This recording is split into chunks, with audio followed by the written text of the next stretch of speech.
اعوذ باللہ من الشیطان الرجیم بسم اللہ الرحمن الرحیم وَإِذَا بَدَّلْنَا آیَةً مَّكَانَ آیَةٍ وَاللَّهُ أَعْلَمُ بِمَا يُنَزِّلُ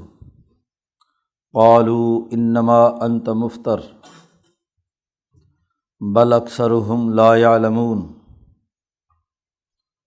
قُلْ نَزَّلَهُ رُوحُ الْقُدُسِ مِن رَّبِّكَ بِالْحَقِّ لِيُثَبِّتَ الَّذِينَ آمَنُوا وَهُدًى وَبُشْرَىٰ لِلْمُسْلِمِينَ وَلَقَدْ نَعْلَمُ أَنَّهُمْ يَقُولُونَ إِنَّمَا يُعَلِّمُهُ بَشَرٌ لِسَانُ الَّذِي يُلْحِدُونَ إِلَيْهِ أعجمي وهذا لسان عربي مبين إن الذين لا يؤمنون بآيات الله لا يهديهم الله ولهم عذاب أليم إنما يفتر الكذب الذين لا يؤمنون بآيات الله وأولئك هم الكاذبون من کفر باللہ من بعد ایمانہ الا من اکرہ وقلبہ مطمئن بالایمان ولکن من شرح بالکفر صدرا فعلیہم غضب من اللہ ولہم عذاب عظیم ذالک بأنہم مستحب الحیاۃ الدنیا علی الآخرہ وأن اللہ لا یہدی القوم الکافرین اولئک الذین طبع اللہ علی قلوبہم وسمعہم وابصارہم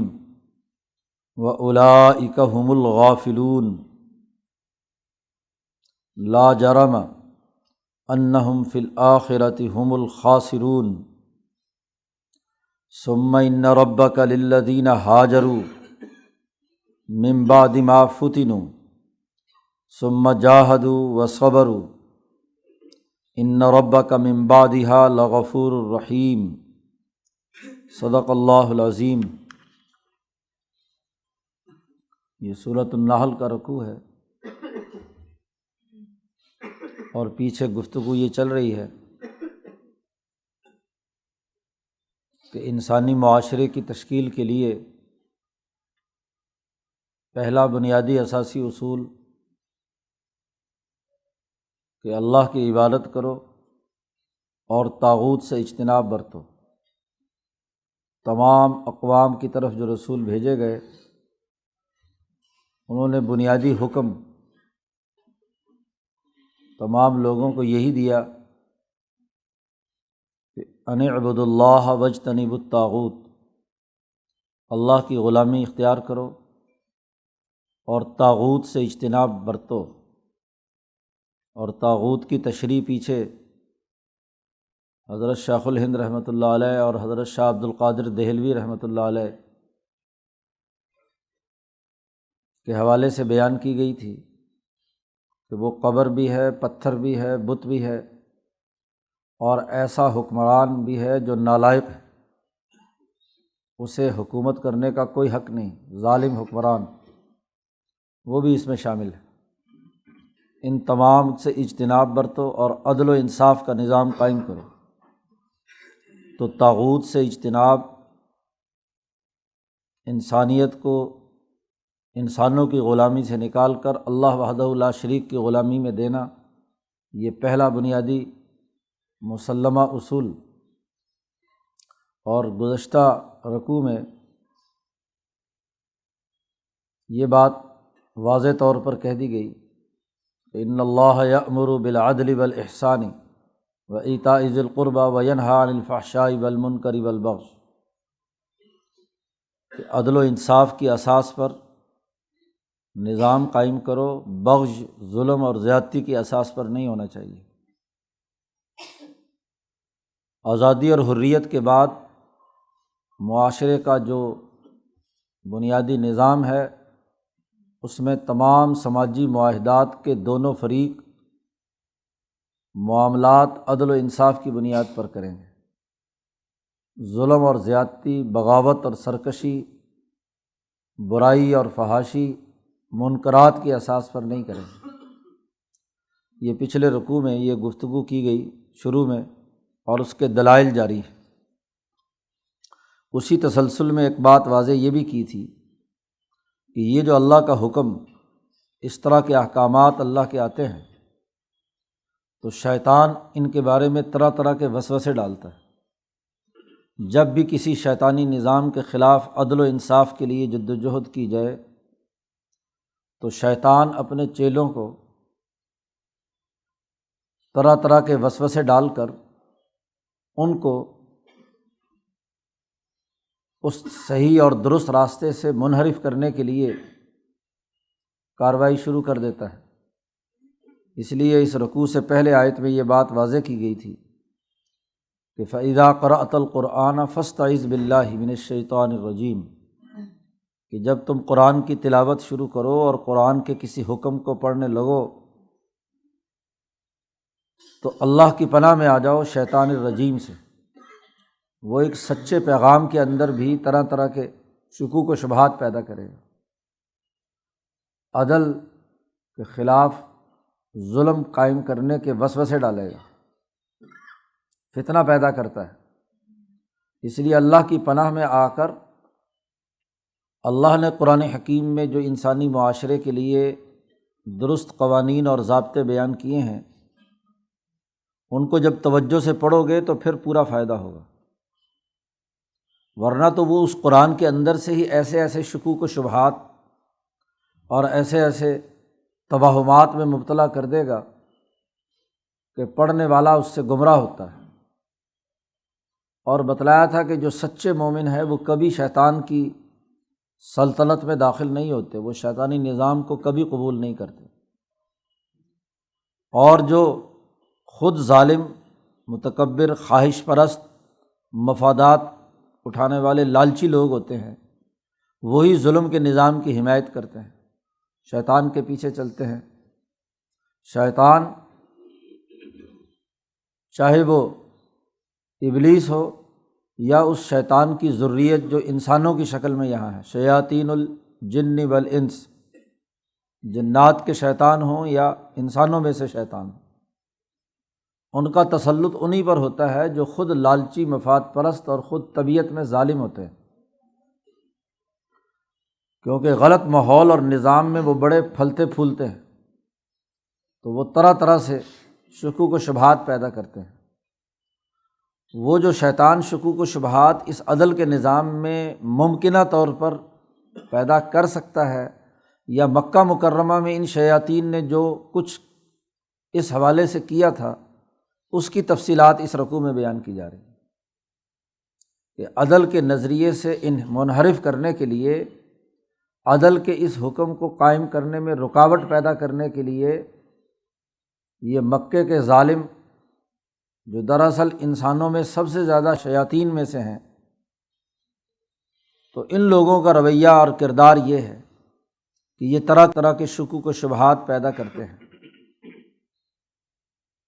چنانچہ ان میں سے کچھ کا یہاں ذکر ہے کہ وَإِذَا بَدَّلْنَا آیَةً مَكَانَ آیَةٍ، عدل و انصاف کا نظام قائم کرنا لازمی اور ضروری ہے، اس کا یہاں حکم دیا گیا ہے۔ اور جب سسٹم قائم کیا جاتا ہے تو عدل و انصاف تک پہنچنے کے لیے بسا اوقات ایک حکم دیا جاتا ہے کہ یہ کام کرو، مجرم سے چیزیں اگلوانے کے لیے اس کے بیانات لینے ہوتے ہیں، حقائق کی تصدیق کی ضرورت پیش آتی ہے، تمام معاملات کو وضاحت کے ساتھ لانے کے لیے تمام فریقوں کی بات سننی ہوتی ہے۔ اس وقت ایک حکم ہوتا ہے، مثلاً تحقیق و تفتیش کا۔ جب تحقیق و تفتیش مکمل ہو جاتی ہے تو پھر اس کے نتائج جو سامنے آتے ہیں اس کے مطابق ایک حکم جاری کیا جاتا ہے کہ مجرمین کو سزا دی جائے اور جو سچائی پر ہیں ان کو ان کا حق دلوایا جائے۔ اور پھر یہ کہ تمام اقوام عالم کے لیے ہم نے یہ حکم جاری کیا تھا۔ تو ایک زمانے میں انسانوں کے لیے عدل و انصاف قائم کرنے کا قانون ابراہیم علیہ السلام پر نازل ہونے والے صحیفوں کی صورت میں ہوا، اگلے دور میں یہ موسیٰ علیہ السلام پر نازل ہونے والی تورات کی صورت میں ہوا، اس سے اگلے دور میں زبور کی صورت میں داؤد علیہ السلام پر آیا، عیسیٰ علیہ السلام کے زمانے کے انسانوں میں عدل و انصاف قائم کرنے کے لیے جو حکم آیا وہ انجیل کی صورت میں تھا، اور آج بین الاقوامی قانون کتاب مقدس کی صورت میں آیا ہے۔ اب یہ جو تغیرات و تبدلات زمانے کے گزرنے سے، حالات و واقعات کے تغیر و تبدل سے ہوئے ہیں، یا خود نبی اکرم صلی اللہ علیہ وسلم مکی دور میں ابتدا میں کیا حکم دیا گیا کہ کوئی لڑائی نہیں کرنی ان سے، کفوا ایدیکم،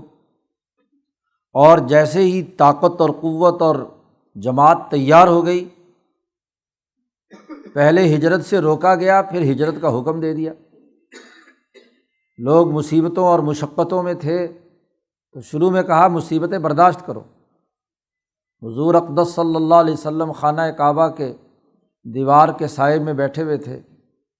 4-5 خاص لوگ جو مسلمان ہوئے تھے وہ آپ کے چاروں طرف تھے۔ مکہ میں ابتدائی زمانہ ہے، تو لوگوں نے شکایت کی حضور سے کہ ہمیں بڑی اذیتیں دی جا رہی ہیں۔ ظاہر ہے وہ وہاں سوسائٹی کے پسے ہوئے لوگ تھے، عمار کے والد یاسر تھے، ایسے ہی بہت سارے لوگ شکایت کی۔ تو حضور صلی اللہ علیہ وسلم نے فرمایا کہ دیکھو، تم سے پہلے انبیاء کی تو چمڑیاں ادھیڑی گئی، ان کے جسم پر لوہے کے کنگے پھیرے گئے، کھالیں ادھڑی، ان کے سروں پر آرے چلا کر 2 ٹکڑے کیے گئے۔ اس کے مقابلے میں تو ابھی تمہیں کوئی بڑی مصیبت ایسی نہیں آئی، اس لیے ابھی برداشت کرو، ایک وقت آنے والا ہے کہ ہمیں غلبہ نصیب ہوگا۔ اب ایک وقت وہ ہے کہ جب اذیتوں اور تکلیفوں پر حکم دیا گیا کہ یہیں ٹھہرو، صبر و تحمل کے ساتھ اس کو برداشت کرو، لیکن ایک وقت ایسا آیا 5-6 سال کے بعد کہ لوگ جب بہت تنگ ہو گئے تو حضور نے ہجرت حبشہ کا حکم دے دیا کہ جاؤ حبشہ کی طرف۔ تو حکم بدلا، پہلے ایک حکم تھا پھر دوسرا، یا پہلے مکہ میں ہی ٹھہرنے کا حکم تھا۔ خود ابو بکر صدیق نے کئی دفعہ حبشے کی ہجرت کا ارادہ فرمایا تو حضور صلی اللہ علیہ وسلم نے روک دیا کہ نہیں، حکم آئے گا تو ہم نکلیں گے۔ دوسرا حکم آیا کہ ٹھیک ہے ہجرت کر لو، مدینہ کی طرف کرو۔ تو یہ عدل و انصاف قائم کرنے والی حکومت اور اتھارٹی کی ذمہ داری ہوتی ہے کہ موقع محل کی نسبت سے، سسٹم کے تقاضوں کے تناظر میں، لوگوں کی حالات اور ان کے معاملات جس سمت بڑھ رہے ہیں اس کے تناظر میں وہ عدل کا نظام قائم کرتی ہے۔ اس لیے تو عدالت کی ضرورت ہوتی ہے کہ موقع محل کی نسبت سے وہاں جو انسانی معاشرے کے رویے ہیں، افراد کے رویے ہیں، اس کے اعتبار سے کیا ہے، تغیر و تبدل ہوتا رہتا ہے۔ اب کہا جائے کہ جی ایک وقت تو یہ آیت آئی تھی اور اس کے بعد دوسرے وقت میں یہ آیت آئی، تو پھر اب اس پر الزام لگایا انہوں نے نبی اکرم صلی اللہ علیہ وسلم پر کہ یہ اللہ کا پیغام ہوتا تو اللہ تو شہنشاہ مطلق ہے، اسے تو غیب کا علم ہے۔ یہ جو نسخ ہے آیات میں، یا یہ جو نسخ ہے کتابوں میں، ایک کتاب کی جگہ پہ دوسری کتاب بدل دی، ایک آیت کی جگہ پر دوسری آیت آ گئی، ایک حکم کے بعد دوسرا حکم آ گیا، تو لگتا یہ ہے کہ یہ اللہ کی کتاب نہیں ہے۔ اللہ کو تو ہر چیز کا غیب کا علم ہے، تو اس کو پہلے نہیں پتہ تھا کہ یہ حکم ہونا چاہیے تھا۔ تو اب یہ ایک بہت بڑا شیطانی وسوسہ ہے، اس کو قرآن نے یہاں پر ذکر کیا ہے کہ وَإِذَا بَدَّلْنَا آیَةً مَكَانَ آیَةٍ، جب ہم ایک آیت کی جگہ پر دوسری آیت بدلتے ہیں۔ وَاللَّهُ أَعْلَمُ بِمَا يُنَزِّلُ، اور اللہ خوب جانتا ہے کہ اس نے جو کچھ نازل کیا ہے وہ کیا ہے اور کیوں ہے، اس وقت وہ حکم کیوں ضروری تھا اور اس وقت یہ حکم کیوں ضروری ہے؟ تو مکہ مکرمہ میں اس سے پہلے جو واقعات ہو چکے ہیں اس کے تناظر میں یہ بات ہو رہی ہے، ورنہ تو اس کی مثالیں اور بہت سی ہیں۔ مدینہ منورہ جا کر حضور صلی اللہ علیہ وسلم نے بیت المقدس کی طرف رخ کر کے نماز پڑھی، اور پھر 17 مہینوں بعد حکم ہو گیا کہ ٹھیک ہے بیت اللہ حرام کی طرف رخ کر کے نماز پڑھو۔ تو موقع، محل اور نسبت کے تغیر و تبدل سے عدل کی جو حقیقی نوعیت ہے وہ بدلتی رہتی ہے۔ اب موسیٰ علیہ السلام اور خضر علیہ السلام کے قصے میں موسیٰ علیہ السلام جس کو ظلم سمجھ رہے ہیں، خضر اسے عدل سمجھ کر رہے ہیں، اور واقعات کی جو آخری تعبیر سامنے آتی ہے اس میں خضر نے یہ بات سمجھا دی کہ عدل اور ظلم کا فیصلہ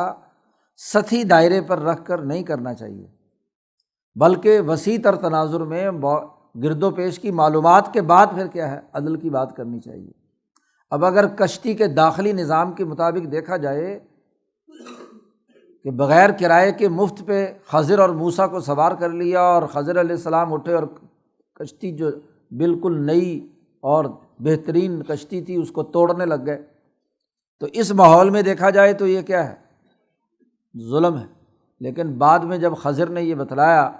کہ یہ کشتی جس علاقے میں جا رہی تھی، جس جغرافیائی حدود میں داخل ہو رہی تھی، وہاں کا ظالم حکمران اچھی اور خوبصورت کشتیوں کو لے لیتا ہے، قبضہ کر لیتا ہے، اور جو ٹوٹی پھوٹی ہوں، جن میں کوئی عیب ہو تو اس کو نہیں پکڑتا۔ یہ بیچارے غریب آدمی ہیں،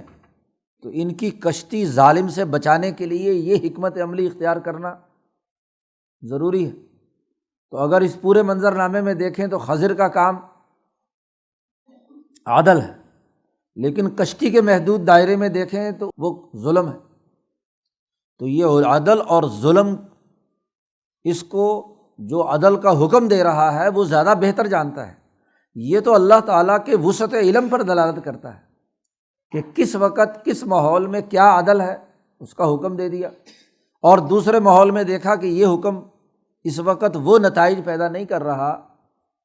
جو ہونے چاہیے تھے، تو دوسرا حکم دے دیا۔ تو واللہ اعلم بما ینزل قالوا، اب اس پر یہ مکے کے مشرک کہتے ہیں اس پورے منظر نامے میں کہ انما انت مفتر، کہ تم آپ صلی اللہ علیہ وسلم کو مخاطب کر کے کہتے ہیں آپ تو گھڑ کر آیتیں بیان کر رہے ہیں، اپنی طرف سے گھڑ لی ہیں، کیونکہ ان آیتوں میں جو حکم کا تضاد ہے یہ اللہ کے کلام میں نہیں ہو سکتا، یہ تم نے کیا ہے۔ نعوذ باللہ، حضور صلی اللہ علیہ وسلم پر الزام تراشی کرتے ہیں کہ یہ اللہ کا حکم نہیں، اپنی طرف سے گھڑ کر تم لائے ہو۔ اللہ پاک نے جواب دیا بل اکثرہم لا یعلمون، ان کی اکثریت ایسی ہے کہ جو بالکل علم نہیں رکھتی، انہیں سسٹم کی سمجھ نہیں ہے، نظام قائم کرنے اور حکومت قائم کرنے کے امور کے بارے میں ان کو واقفیت ہی نہیں ہے کہ سسٹم جب قائم کیا جاتا ہے تو اس وقت تمام چیزوں کو سامنے رکھ کر احکامات دیے جاتے ہیں، موقع محل کی مناسبت سے معروضی ضرورت اور تقاضوں کے تناظر میں چیزوں کو واضح کیا جاتا ہے۔ بس آپ ان سے یہ کہہ دیجئے، قل، کہہ دیجئے، نزلہ روح القدس من ربک بالحق، یہ ایک پاک روح نے، مقدس روح جبرائیل نے، پاک فرشتے نے آپ پر تیرے رب کی طرف سے بالکل ٹھیک ٹھیک یہ قرآن نازل کیا ہے،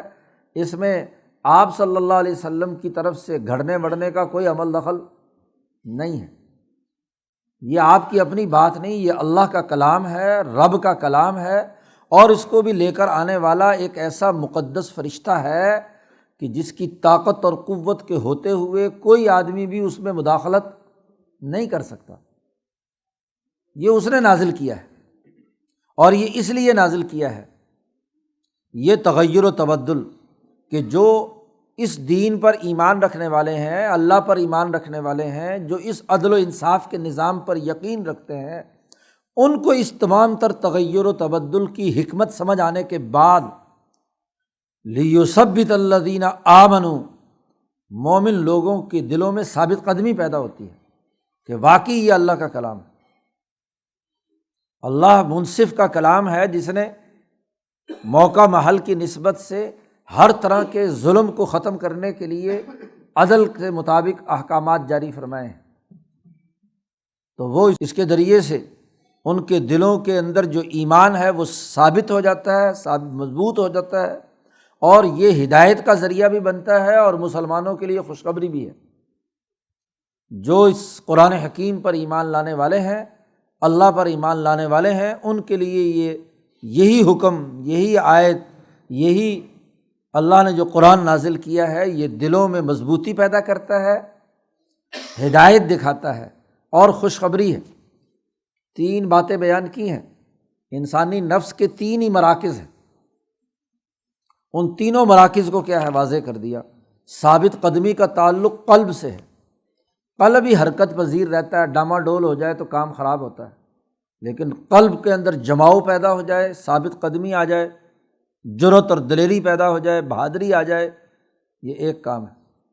ہدی و بشریٰ للمسلمین، یہ ہدایت ہے۔ انسانی عقل وہ چیزوں کو دیکھتی ہے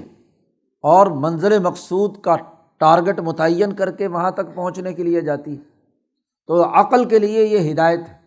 عقل کو روشن کرتی ہے۔ اور یہ بشریٰ ہے نفس انسانی کے لیے، مسلمانوں کا نفس جسے ہیپینس کہتے ہیں، خوشی کہتے ہیں، اس کا تعلق نفس سے ہے، تو نفس کے لیے خوشخبری ہے۔ جب ایک مسلمان اپنے نفس، قلب اور عقل کو مہذب بنا لیتا ہے تو پھر اس کے لیے یہ قرآن حکیم تینوں نتائج پیدا کرتا ہے۔ عقل میں اتنی ہدایت اور واضح طور پر رہنمائی آتی ہے کہ وہ عقل دوسروں کی رہنما بنتی ہے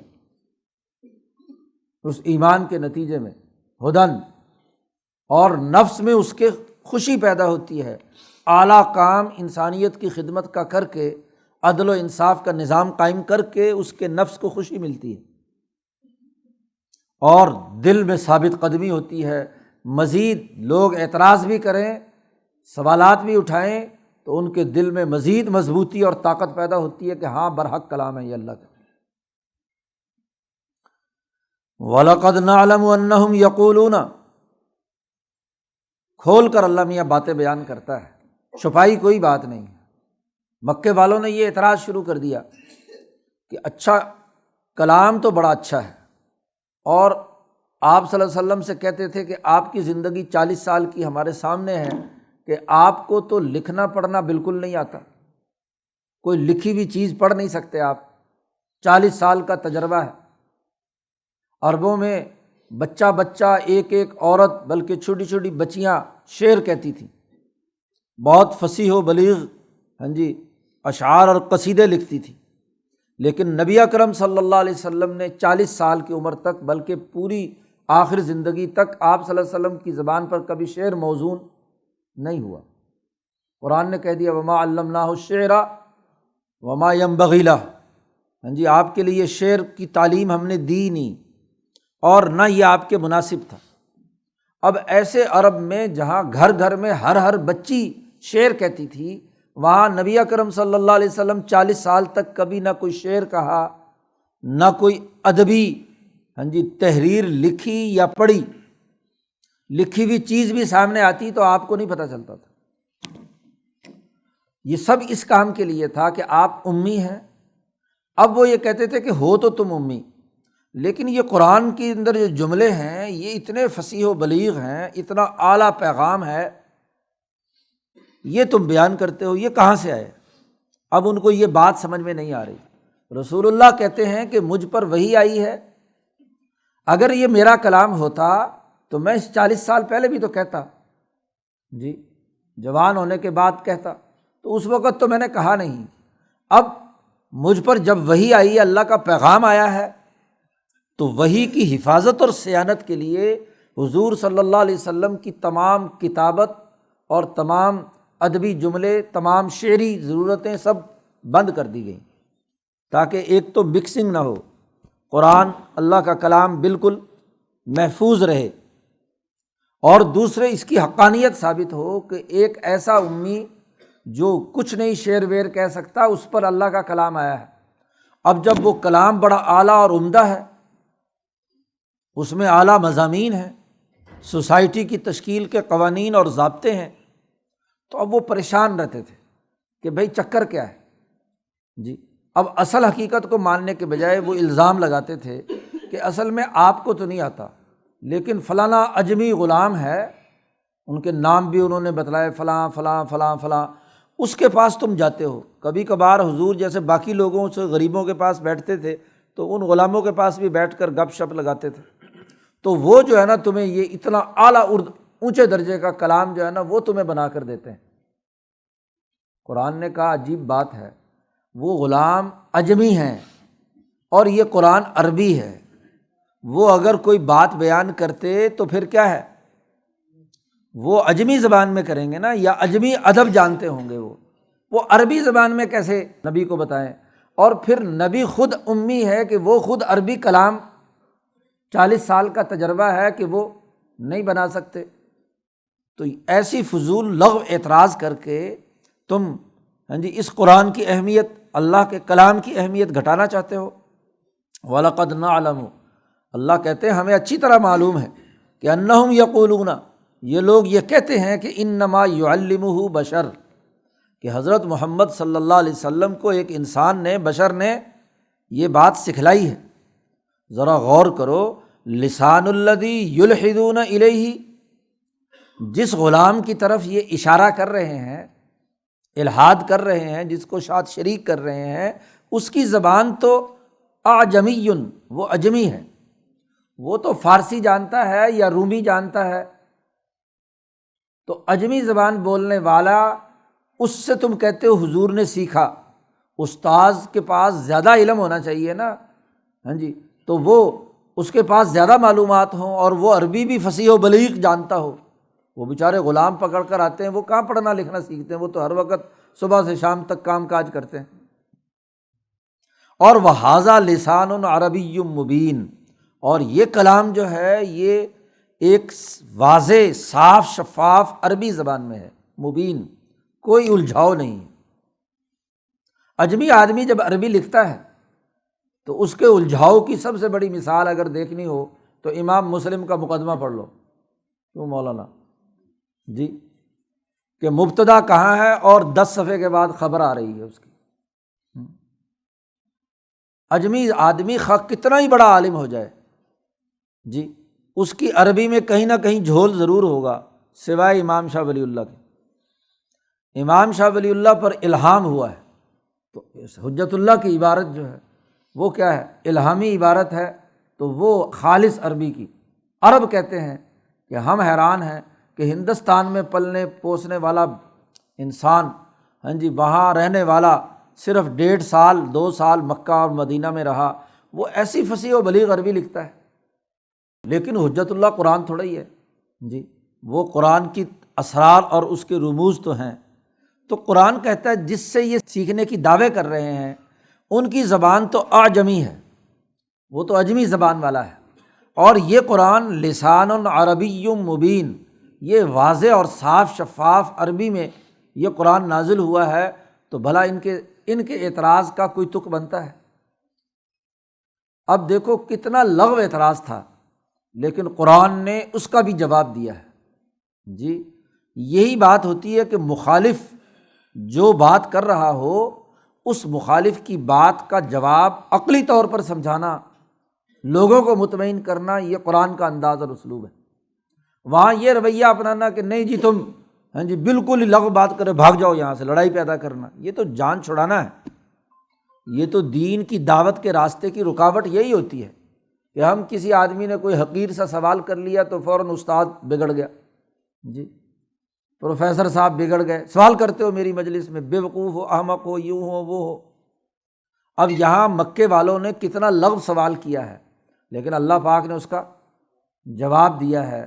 کہ نعلم انہم یقولون انما یعلمہ بشر۔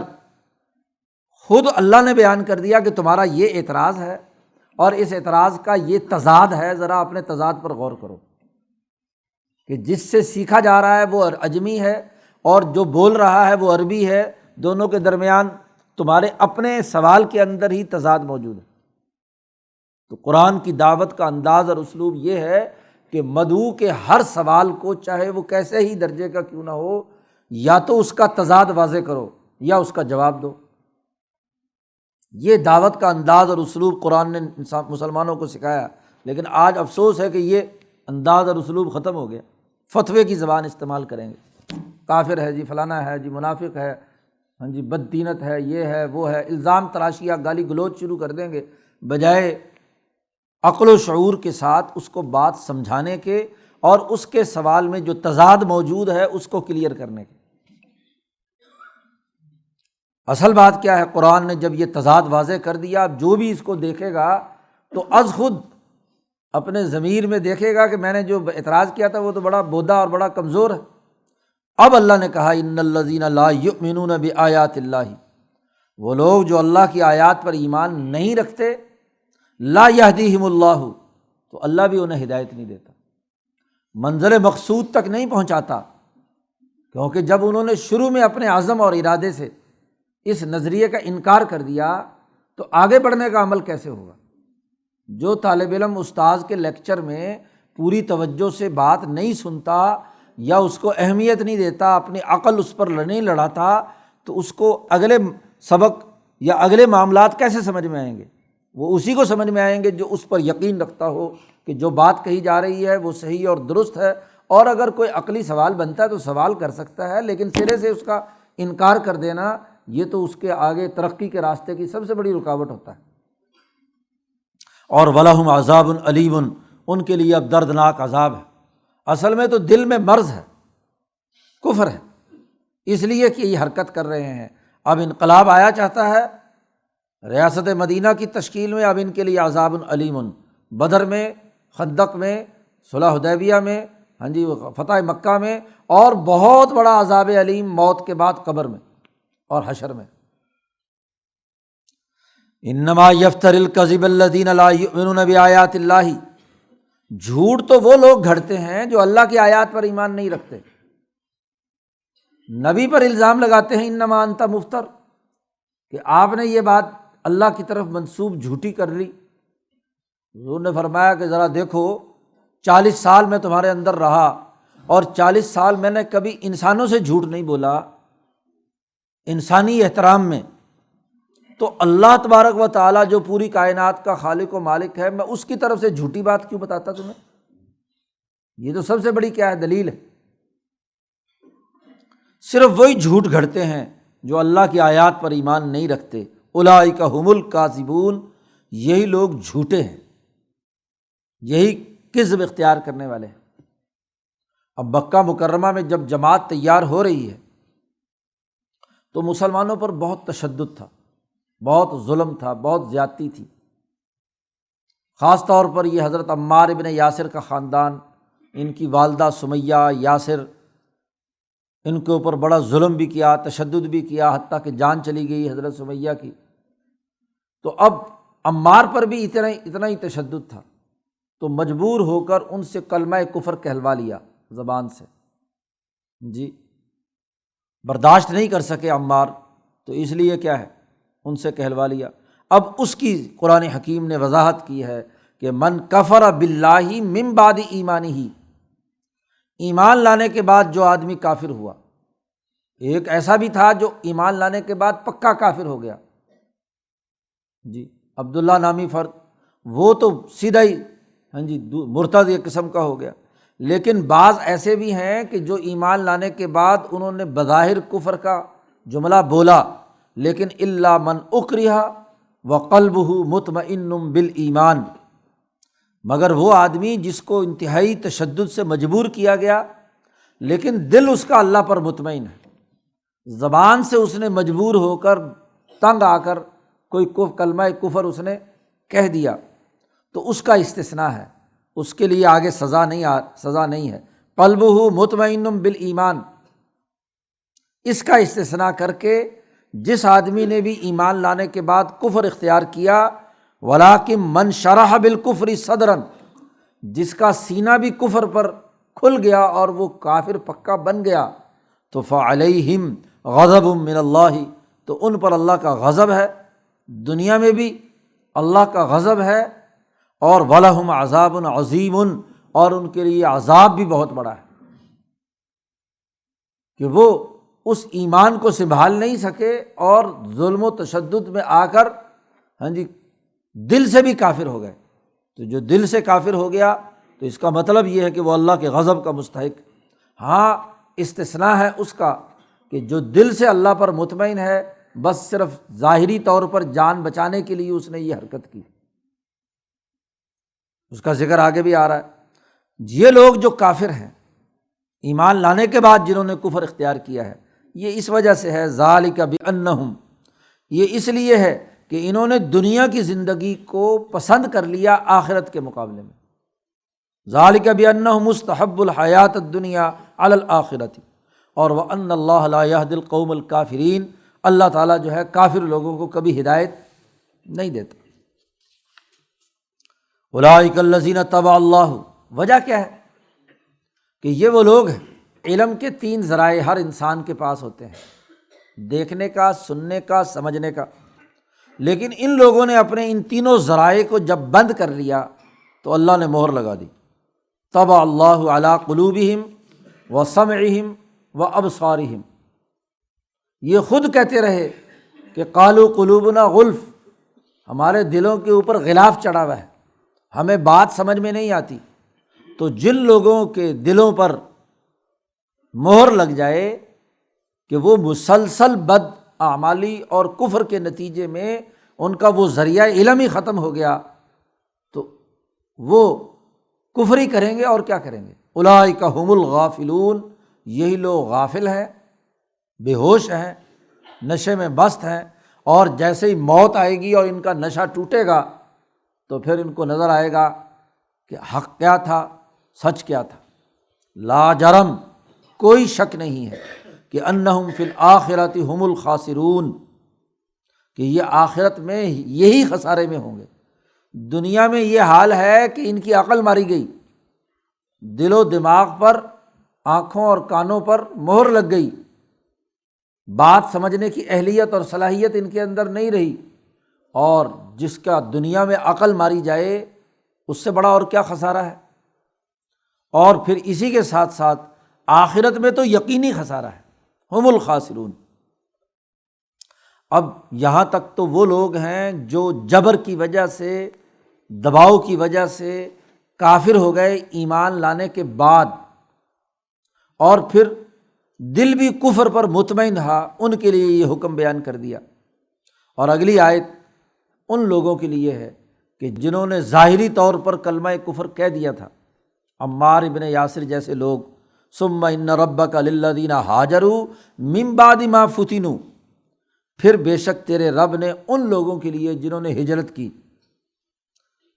اس آزمائش کے بعد، فتنے میں مبتلا ہونے کے بعد،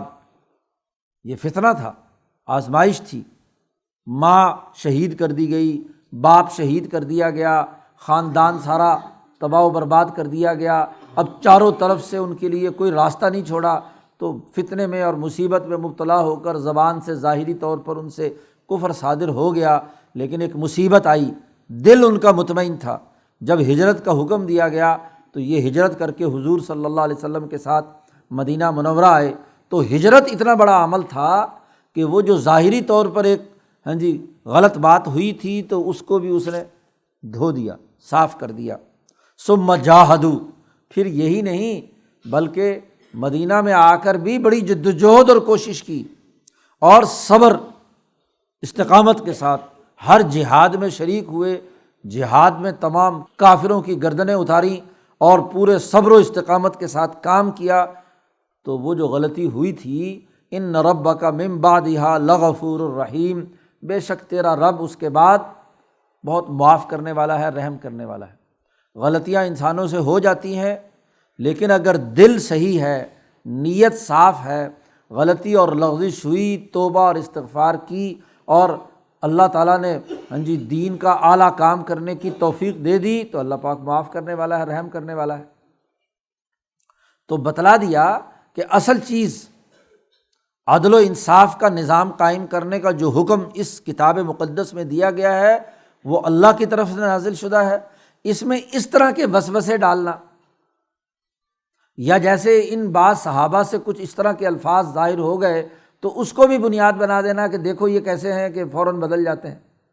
تو یہ شکوک و شبہات یا اعتراض جو ان کے ذہنوں میں تھا، قرآن نے اس کی صفائی کر کے کہا کہ اس سے یہ لازم نہیں آتا کہ یہ قرآن حکیم کا پیغام عدل و انصاف کا نہیں ہے اور اس کو اختیار نہیں کرنا چاہیے، یہ اللہ کا حکم ہے،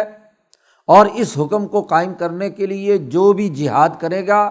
صبر و استقامت کے ساتھ ڈٹ کر کام کرے گا، اس کے لیے کامیابی۔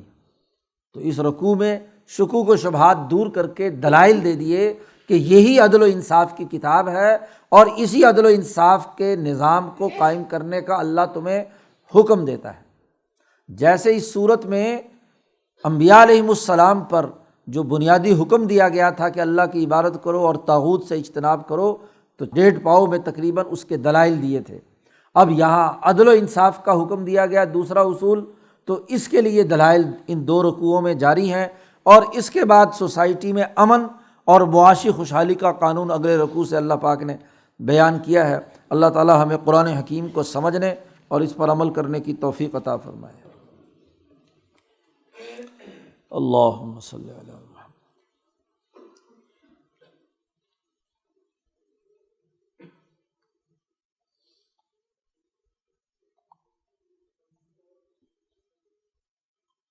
اجمعین۔